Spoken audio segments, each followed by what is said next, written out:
ప్రియ విశ్వాసులారా, నేటి ఉదయకాలము అనుదిన వాక్య ధ్యానాల్లో పాల్పొందుతున్న మీకు యేసు ప్రభుల వారి నామంలో శుభములను తెలియజేస్తున్నాను. ప్రార్థించుదాం. కనికరం గల ప్రభువా, వాక్యం ద్వారా మాట్లాడుతూ బలపరచమని యేసు నామంలో అడిగి వేడుకుంటున్నాం తండ్రి, ఆమెన్. ప్రియమైన వారలారా, నేటి ఉదయకాలము దేవుడైన యెహోవా, నా దేవుడైన యెహోవా సూర్యుడును కేడమునై ఉన్నాడు. ద లార్డ్ గాడ్ ఈజ్ ఆ సన్ అండ్ ఆ షీల్డ్. మనకు సూర్యుడు, మనకు కేడము. కీర్తనకారుడు దేవుణ్ణి సూర్యునితో పోలుస్తున్నాడు. చీకటి అంధకారంలో ఉన్నటువంటి లోకము ఎప్పుడు తెల్లవారుతుంది, ఎప్పుడు వెలుగు కలుగుతుంది, ఎప్పుడు మా జీవితం ముందుకు సాగుతుంది అని ఎదురు చూస్తారు. సూర్యుడు రాగానే వెలుగులో పని చేసుకుంటారు, వెలుగులో ఆహారం సంపాదించుకుంటారు, వెలుగులో ప్రయాణం కొనసాగిస్తారు, వెలుగులో జీవనం ముందుకు నడుస్తుంది. చీకటి నిర్జీవమైనటువంటి స్థితికి గుర్తు. ఎందుకంటే చీకట్లో ఏమీ కనబడదు, ఏమీ చేయలేరు, ఎక్కడున్నవారు అక్కడ ఆగిపోతారు. కానీ వెలుగు ఉండగా ప్రయాణం ముందుకు సాగుతుంది, వెలుగు ఉండగా జీవనం ముందుకు సాగుతుంది, వెలుగు ఉండగా పని చేసుకుంటున్నారు. వెలుగు తెలిసిన స్థితికి, జ్ఞానంతో కూడిన స్థితికి, జీవింపజేసే స్థితికి గుర్తు. ఒకవేళ మన జీవితము నిరాశ, నిస్పృహలతో నిండిపోయి, సమస్యలతో నిండిపోయి, కష్టాలతో నిండిపోయి నిర్జీవమైన స్థితికి వస్తే దాన్ని వెలిగింపజేయువాడు, దాన్ని జీవింపజేయువాడు, దాన్ని లేవనెత్తువాడు దేవుడే. కనుక నా జీవితానికి చాలిన వాడవు నీవు, నన్ను వెలిగించువాడవు నీవు, నా జీవితంలో, నా బ్రతుకులో వెలుగుని నింపువాడవు నీవు. కనుక యెహోవా, నీవు సూర్యుడవై ఉన్నావు, నీవు వెలిగిస్తున్నావు, నీవు వెచ్చదనమునిస్తున్నావు, నీవు కాంతినిస్తున్నావు, నీవు బలపరుస్తున్నావు.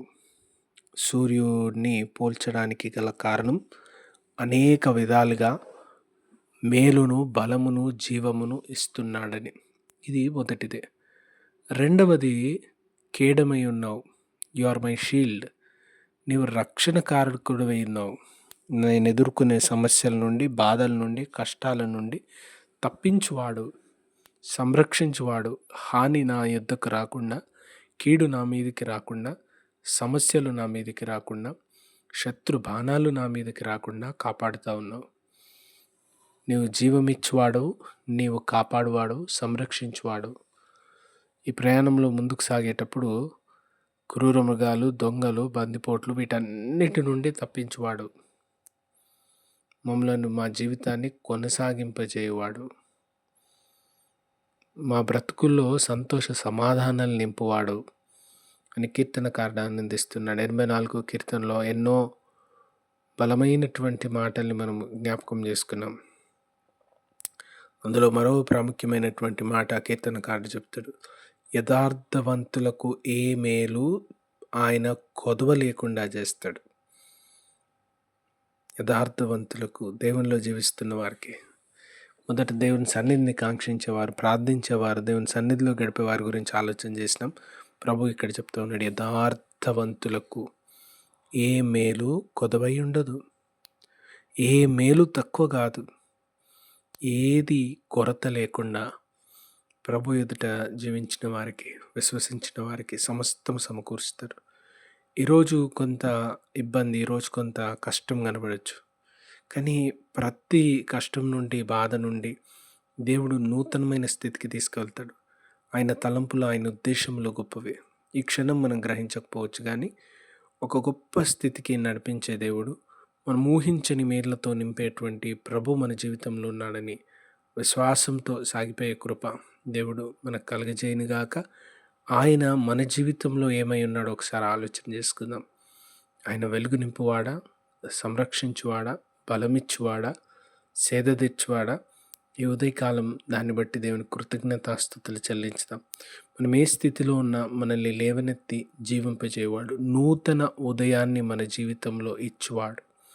చీకటితో నిండిపోతే, బాధలతో నిండిపోతే, శ్రమలతో నిండిపోతే, నిలిచిన స్థితిలో ఉంటే నూతన ఉదయాన్ని కలుగజేయు ప్రభు కృప మనందరికీ తోడైండును గాక. ప్రార్థించుదాం. కనికరం గల ప్రభువా, వాక్యం ద్వారా మమ్మల్ని బలపరిచి మా అవసరతలు అక్కర్లను తీర్చి వాక్యం వింటున్న ప్రతి వారిని దీవించమని యేసు నామంలో అడిగి వేడుకుంటున్నాం తండ్రి. Amen. God bless you all. దేవుడు మిమ్మల్ని దీవించునుగాక.